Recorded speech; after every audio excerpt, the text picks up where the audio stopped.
Mesdames, Messieurs, encore une fois, bonjour. Voilà, j'espère que vous vous portez très bien. Alors, nous sommes donc dans cette politique du grand déballage, ce que les Ivoiriens appellent le grand décrotage.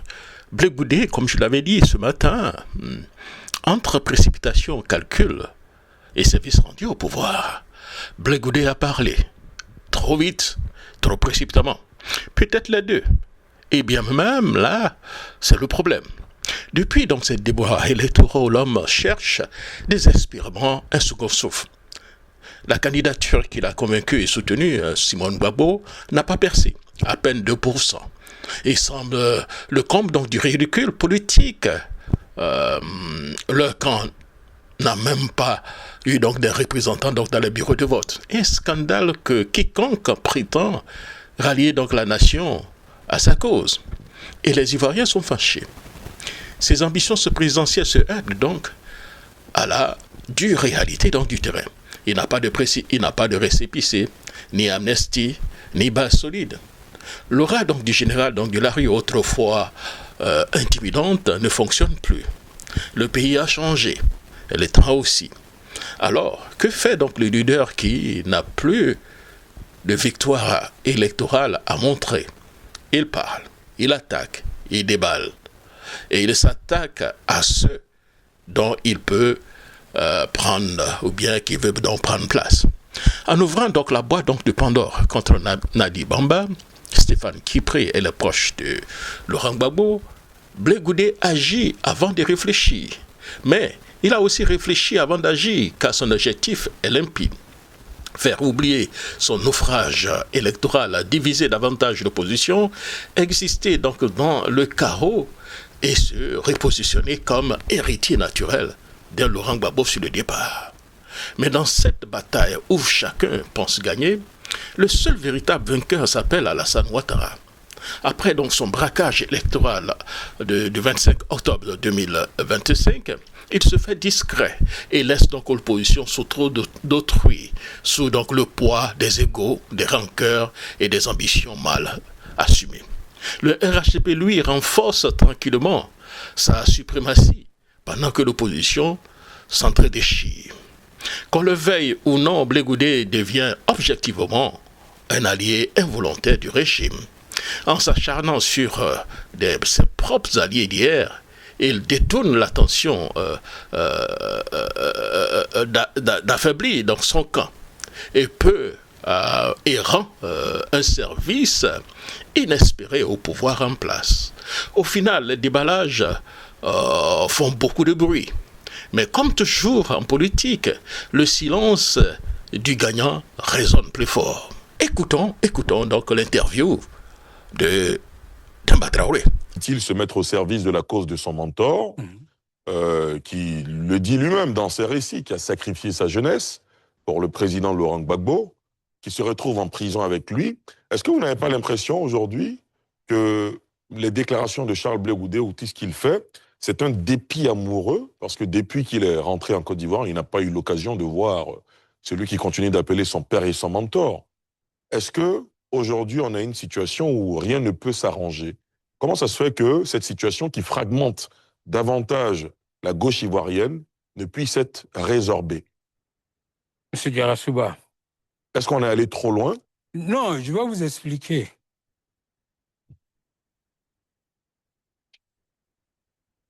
Nous avons vu beaucoup de choses. Un jour, de nulle part, des activistes m'ont attaqué sur les réseaux. Et on connaissait l'algorithme.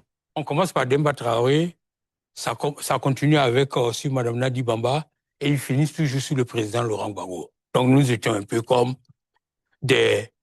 comme si c'était dans du billard, on nous tape dessus quand on veut atteindre le président.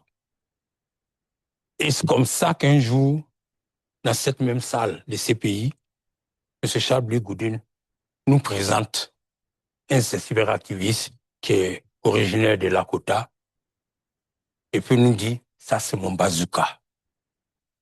Il va vous défendre. Vous ne voulez pas citer le nom du cyberactiviste? Je ne me rappelle pas aujourd'hui. D'accord. Je peux, voilà. Je ne sais pas si c'est Boga ou Boga, mais en tout cas, ok, il nous présente comme un de ses que ça, c'est mon bazooka. Effectivement, de nulle part, le gars commence à s'attaquer aux gens qui s'en prenaient à Madame Nadi Bamba.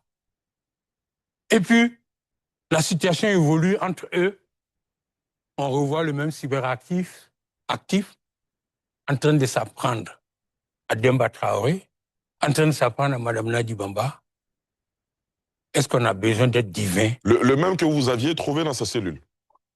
C'est pas à la CPI, pas en cellule. Oui, d'accord. On n'a pas accès aux cellules. C'est cela. Parce qu'en général, les cellules sont en haut. D'accord. Quand vous venez, il y a une salle de réception. C'est là que vous vous retrouvez. Très bien. Le même qui nous a présenté comme son bazooka sur les réseaux sociaux, c'est lui qu'on voit attaquer Mme Nadi Bamba. Par la suite, ça s'empire. Vous avez vu d'autres personnes proches de lui qui l'attaquent. Et là, dans le film, on est sorti de la CPI. Je suis assis dans le salon de Mme Nadi Bamba avec le président à Bruxelles. Seul, il me dit ceci. Et c'est ça que je veux dire à Charles Blé Goudé. Lui, il est bêté, moi, je ne le suis pas. Mais le président me dit, Demba, en pays bêté, si tu veux savoir comment, si tu veux savoir que quelqu'un te respecte, regarde comment il traite ta femme.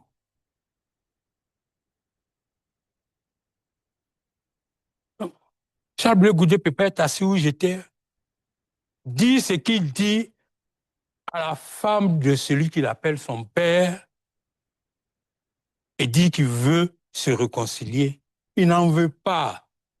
Il est dans une mise en scène. Sinon, il le sait très bien.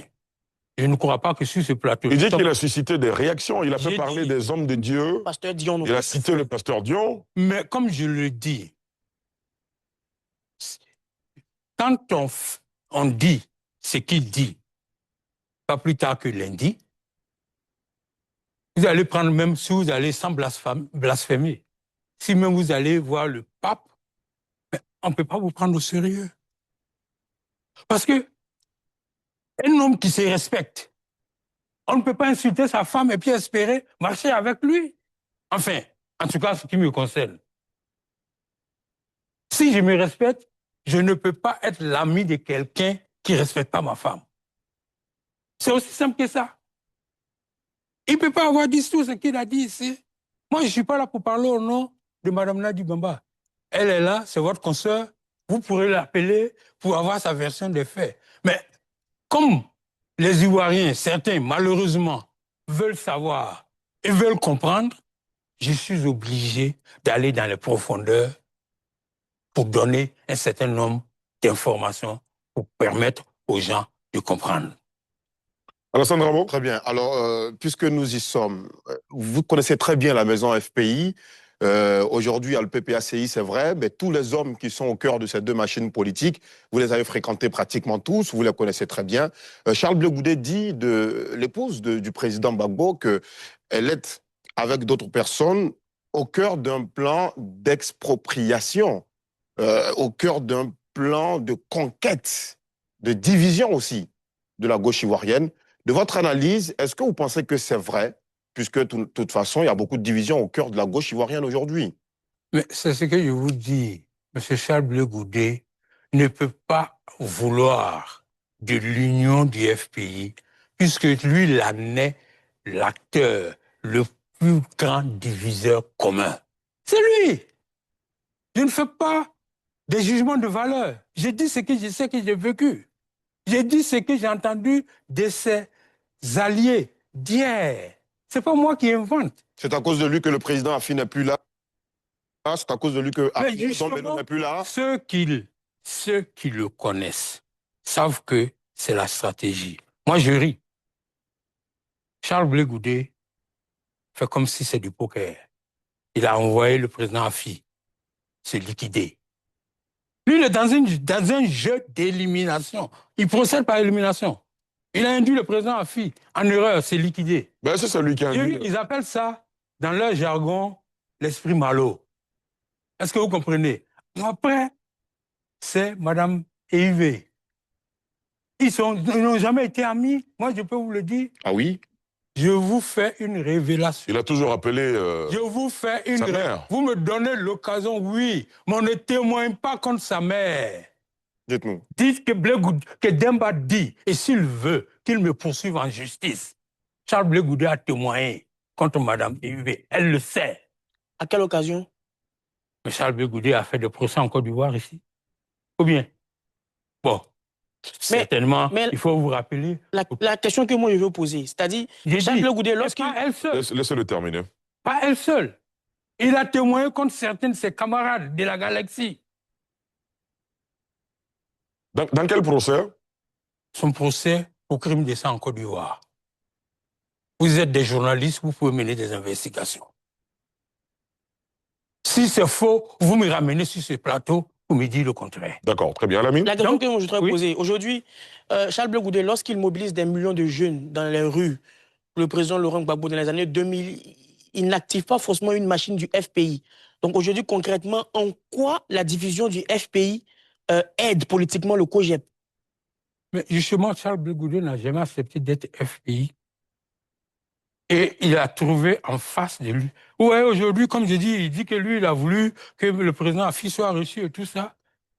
Monsieur Charles Blé Goudé, moi j'ai été membre du cabinet du président Afi. Monsieur Charles Blé Goudé, au moment où on perd le pouvoir, est-ce que lui s'entendait avec le président Afi? Lui s'entendait avec le président Afi. C'est pour ça que j'ai dit qu'il n'a pas respecté vos téléspectateurs. Parce qu'il s'est assis ici, regardé les micros et les caméras, et il a menti.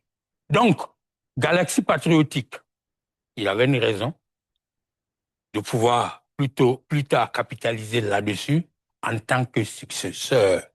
Le combat de la succession, vous le savez, autour de tous les chefs. Donc, pour vous, au moment où le président Laurent Gbagbo perd le pouvoir, vous pensez que Charles Blé Goudé s'entendait avec Mme Simone Éhuvé, qu'il s'entendait avec Mamadou Koulibaly, qu'il s'entendait avec le président Afi? Est-ce que vous aussi, vous vous êtes entendu avec ces derniers-là à tout moment de votre histoire? Qui ça? Est-ce que vous, Demba Traoré, pendant ces décennies de collaboration, vous avez collaboré avec le président Laurent Gbagbo? Donc on n'a même pas les mêmes enjeux. Je l'ai dit, et c'est documenté par vidéo, je ne serai candidat. Rien. Le jour où le président Laurent Gbagbo dit que j'ai fini, pas une minute de plus, je vous le répète ici, j'arrête. Je suis technicien au service de la politique. Donc ce n'est pas les mêmes enjeux.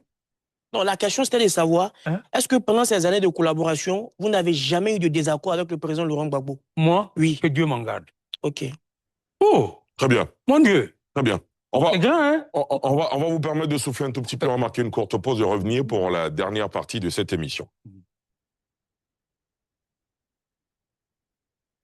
1975-2025. Depuis 50 ans, Petroci est le pilier de l'énergie dans notre pays. Le gaz butane à la portée de tous les ménages, c'est Petroci. Les énergies propres et bon marché qui alimentent nos industries, c'est aussi... De retour sur le plateau de La Quotidienne Info pour le tout dernier virage de cette émission, avec comme invité Demba Traoré. Il est ex-cadre du FPI, du PPSCI. Il a demandé ce droit de réponse justement pour se prononcer sur certains sujets évoqués par Charles Blé Goudé lundi dernier sur nos antennes. Demba Traoré, vous avez dit à l'entame de cette émission que vous êtes venu surtout pour défendre l'honneur de votre famille. Oui. Vous parlez de la famille politique ou la famille biologique? Ma famille biologique. Biologique. Voilà. Qui, dans votre famille biologique, a été cité ou attaqué? Non. Quand vous avez un fils qui est traîné à longueur des journées, pendant des années, quand vous avez des enfants, des petits-enfants, des neveux, qui viennent même vous rapporter ce qui est en train d'être dit à un moment donné, vous dites que trop c'est trop. Il faut que je parle. Sinon, ça ne date pas de maintenant. Des gens, de nulle part, ont parlé de Demba Traoré sans l'avoir jamais vu de leurs yeux. Je ne suis pas politicien. Je me souviens qu'un jour, vous avez souhaité me rencontrer pour justement attirer notre attention sur le fait que certains chroniqueurs de nos émissions vous avaient évoqué, et après échange avec eux, effectivement, on avait pu trouver le moyen de leur demander d'éviter... Et vous n'avez jamais entendu parler de cela quelque part. Parce que ce n'est pas mon rôle. Quand bien même, je les ai poursuivis, j'ai gagné le procès et j'ai une grosse. Mais nulle part, je n'ai publié cela. J'ai préféré venir vous présenter la grosse pour dire que, attention, voilà ce que des gens disent, ça peut ne pas être objectif. Et puis ça s'est arrêté là. C'est cela. Très bien. Alamine Fofana? Est-ce que vous ne pensez pas que la racine même de cette tension-là débute en 2010, pendant la campagne présidentielle, où on sait qu'il y avait une sorte de rivalité dans la campagne, Cyclone d'un côté, Leader Steam de l'autre côté, le groupe des Ousmane Sissavané, Nadi Bamba, l'autre côté, Angelo Kabila, Charles Blé Goudé. Est-ce que c'est pas en ce moment-là, par rapport à des marchés à hauteur de milliards, que ces structures de communication ont commencé à s'entrechoquer pour la campagne du président Laurent Gbagbo, que les tensions ont commencé à naître? Vous parlez au directeur national des campagnes adjoint en charge de la communication et des technologies de l'information de l'époque. J'ai un petit frère qui ironise. Il dit, on t'a confié ça et on a confié la logistique à Bamba Frank, les deux mamelles de la campagne, parce que vous ne connaissez pas l'argent. Effectivement, je n'ai pas vu 5 francs de la campagne. Bien au contraire. Donc, s'il y a eu des milliards qui ont circulé, moi, Demba Traoré, je ne suis pas au courant. Et si il y avait des problèmes, ça ne pouvait pas être l'origine des problèmes entre, comme je vous l'ai dit, Mme Nadi Bamba et Charles Blé Goudé, parce qu'à cette époque, vous citez des gens, Angela Kabila, quels sont ceux qui faisaient les animations? Il y avait 2 grands sonos, une des sonos appartenant à Charles Blé Goudé, justement. Donc, il ne peut pas être parmi ceux qui sont frustrés. Et je vous ai dit qu'il n'était pas FPI. Oui. Oui, ça, il a toujours réclamé lui-même. Voilà. Donc, certains, peut-être à juste titre au sein du FPI, on peut penser que, lui aujourd'hui parle de ceux qui ne sont pas de la gauche et qui n'ont intérêt à diviser cette gauche. Rien ne me prédisposait, moi, à être de la gauche, effectivement. Je suis né d'une famille PDCI. Mon père était allié à des grands noms politiques de la région, notamment Général Thomas Dakin, Wassena Kone, Nalo Bamba, ministre de l'Intérieur et le Pont. Donc en 90, contre toute attente, je suis militant du Front populaire ivoirien. Une des premières personnes que je pars informer, vous savez c'est qui? Ça va vous surprendre. Adjoumani Kobena. Parce que j'étais son directeur de campagne pour être président national de Méissi. Donc pour vous dire encore que rien ne me prédisposait à être de l'autre côté. Il m'a dit ce jour-là, à la cité d'Abobo, où nous étions étudiants, lui, il avait déjà commencé à enseigner à Dabou, mais il n'avait pas encore libéré sa chambre. Il dit, Demba, tu n'es pas ambitieux. Tu ne veux pas rouler des mains en Mercedes. C'est Adjoumani qui dit ça? Oui. À l'entrée de la cité d'Abobo, je lui dis, Adjoum, il a d'autres moyens de rouler en Mercedes que de rester PDCI. Plus tard, je vous épargne les détails, je me retrouve aux États-Unis en 98, quand j'ai un boulot qui me permet d'acheter, j'ai dit, je pars acheter la Mercedes d'Adjoumani. D'accord, très bien. Depuis ce moment à aujourd'hui, je m'arrange pour qu'il y ait une Mercedes dans mon parcours. Donc, pour vous dire que quand eux, ils parlent de parvenus, je n'en fais pas partie. D'accord. Alassane Rabo? Alors, Charles Blé a aussi fait une allusion là où vous étiez assis lundi dernier. Il a parlé de votre exil. Parce qu'effectivement, et tout à l'heure, vous avez aussi brossé le sujet, certains cadres n'ont pas fait le choix de l'exil. Pourquoi vous n'êtes pas parti tout de suite en exil? Vous avez même eu le temps, là où d'autres fuyaient pratiquement pour sortir, selon leurs propres termes, du territoire ivoirien. Vous avez eu le temps de faire une passation de charge au VITIB. Dans des commentaires qu'on a pu lire après cette émission, certains aussi disent que peut-être parce que vous aviez un autre plan, comme certains l'avaient. Ou un autre agenda. Un autre agenda, comme certains l'avaient. Qu'est-ce que vous dites en retour? Ben oui, merci. Je suis comblé parce que vous avez évoqué toutes mes préoccupations. Directeur général de VITIB. Le VITIB c'était 20% de participation de l'État. Et ses parastructures, c'est-à-dire la CIR et à l'époque la TCI, est-ce que vous comprenez? Et puis le reste, c'était 80%. Mes actionnaires me faisaient confiance. Ils ne me reprochaient rien. La crise arrive. Je ne suis pas personnalité connue du grand public. Je ne vois pas, il n'y a pas de menace directe sur ma personne. J'ai simplement quelquefois entendu des jeunes gens de mon quartier discuter sur mon sort et ça m'a été rapporté par quelqu'un qui était dans le quartier, de par mon patronyme. Et certains estimaient que j'étais du RDR et il y en a qui disent non, c'est notre gars parce qu'ils savaient les fonctions. Parce qu'entre-temps, je le découvre plus tard, hein, on dit c'est l'informaticien de Gbagbo. Donc ils discutaient. Mais à part cela, il n'y a pas eu de menace directe. Donc je n'avais aucune raison de partir en exil. Je reste donc jusqu'à l'ouverture des banques. Je paye le salaire des employés et je décide d'utiliser mes vacances pour souffler, pour aller aux États-Unis. Mais pas par l'aéroport d'Abidjan, comme M. Charles Blé Goudé le dit. Vous voyez, il affirme des choses qu'il ne sait pas. Mais en passant par la route à Accra. Je vous raconte une anecdote. J'étais assis là, un des FRC, des Catolas qui avait été muté en euros, vient à la voiture, il s'adosse sur mon côté, et puis il s'adresse à mon petit frère, il dit, mais le grand frère, je suis sûr qu'il a fui. Je suis assis, je l'entends. Dieu avait sa main sur moi. Je sors par la route d'Accra, je pars aux États-Unis pour à peu près un mois. Autour du 10-15 mai 2011. Pendant que je suis en vacances, le gouvernement est mis en place. Les contemporains sont là. Hein?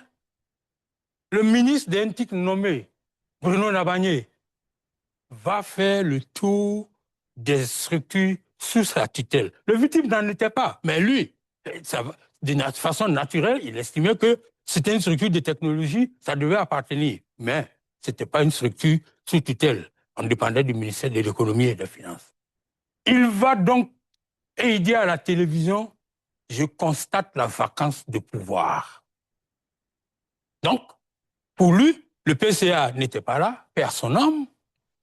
Aujourd'hui, le DG n'étant pas là, il y a une vacance de pouvoir à Vitib, il va convoquer un conseil d'administration.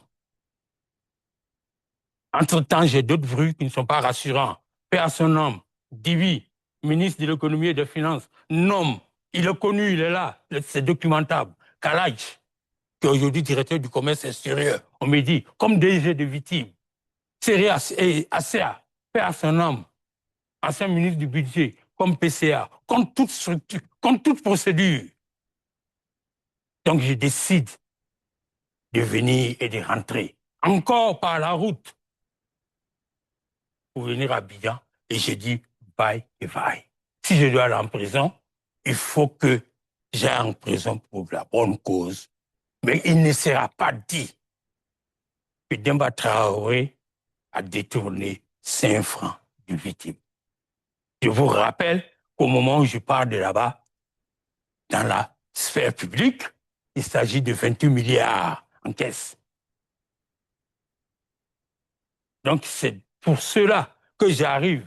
Ça contraint le ministre et tous les autres à reporter le conseil d'administration. Et lui qui n'était pas d'accord d'ailleurs avec la procédure, c'est à son crédit. Je parle du ministre Navarin, de la procédure de Dibi.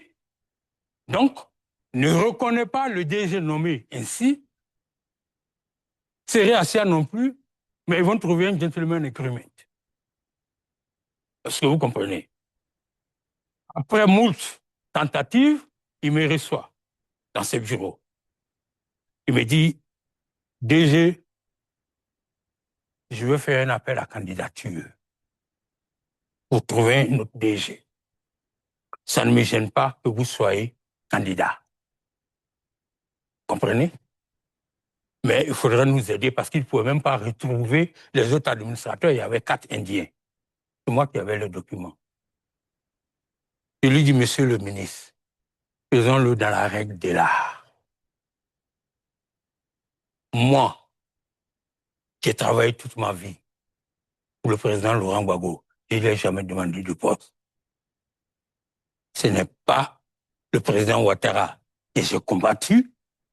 Je vais attendre qu'il me garde à ce poste pour nos vies. Et je lui dis, je peux vous aider à organiser le conseil d'administration. Et, dans la règle de l'art,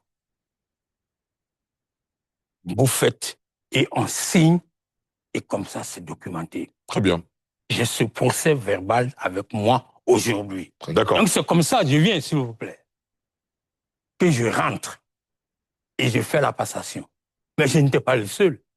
Lui, DG de la SODECI, et Sikoji, pardon, il a fait une passation. Dans le fond, ce qu'il faut retenir, il y a une part de tribalisme. C'est-à-dire? Vous êtes du Nord, vous avez une consonance, un Nord, d'une consonance du Nord. Vous ne pouvez pas être loyal à Gbagbo. Vous en souffrez aujourd'hui encore? Mais oui. Demba Traoré, nous voici au terme de ce numéro de la Quotidienne Info, ce droit de réponse que vous avez souhaité. Vous avez donné votre part de vérité. Est-ce qu'il y a un sujet sur lequel vous souhaitez revenir ou qu'est-ce que vous voulez que les Ivoiriens retiennent de ce passage? D'abord, que il faut, les Ivoiriens, c'est pas de ça qu'ils ont besoin. Je suis pas fier d'être assis ici, en train de débattre de tels sujets, à 62 ans. Il faut passer à mieux. Ce n'est pas faire la prison 12 fois qui va faire rêver ces jeunes gens. Ils ne veulent pas devenir des prisonniers, c'est pas ce qui les intéresse. Ils veulent des modèles, des role models. Il faut plutôt chercher à être des modèles. Mais quand on vient s'asseoir, qu'on regarde la caméra et qu'on ment et qu'on dit qu'on veut être président de ce pays, à quel niveau on nous ramène le pays? C'est qu'ils doivent retenir. Moi, je le dis. Que Dieu ne me montre pas le jour où Blé Goudé va être président de ce pays. Parce que ça veut dire que ce serait l'enfer. Alors, La Côte d'Ivoire ne mérite pas ce genre. c'est un peu trop fort. Mais si, je vous le dis, je le pense. Non, bien sûr, vous le pensez, mais bon, on est bien obligé de rester dans un vocabulaire assez... absolument, absolument. Parce que venir s'asseoir, dire Demba Traoré a été ramené des États-Unis pour aller faire 5 millions à la CEI. D'abord, depuis 98, dans ma vie, là, j'ai fait plus que 5 millions par mois. Je n'ai jamais été aussi mal payé dans ma vie qu'à la CEI. Et ce n'est pas 5 millions. Ce n'est même pas 2 millions. Et quand on veut diriger un pays, on ne vient pas s'asseoir sur un plateau de télé, balancer les salaires des gens. D'accord. Donc, ce que je voudrais qu'ils retiennent, moi, je veux m'excuser humblement, mais j'avais l'obligation de faire ce devoir de vérité. D'accord. Voilà. Merci beaucoup d'être venu sur le plateau de la Quotidienne Info pour ce droit de réponse que vous avez souhaité et qu'on vous a accordé. Merci à vous, à Lamine Fofana, à Alassane Drabo. Merci à nos téléspectateurs. Et aujourd'hui, ce silence vient donc du palais. M. Ouattara donc se tait. Et c'est clair.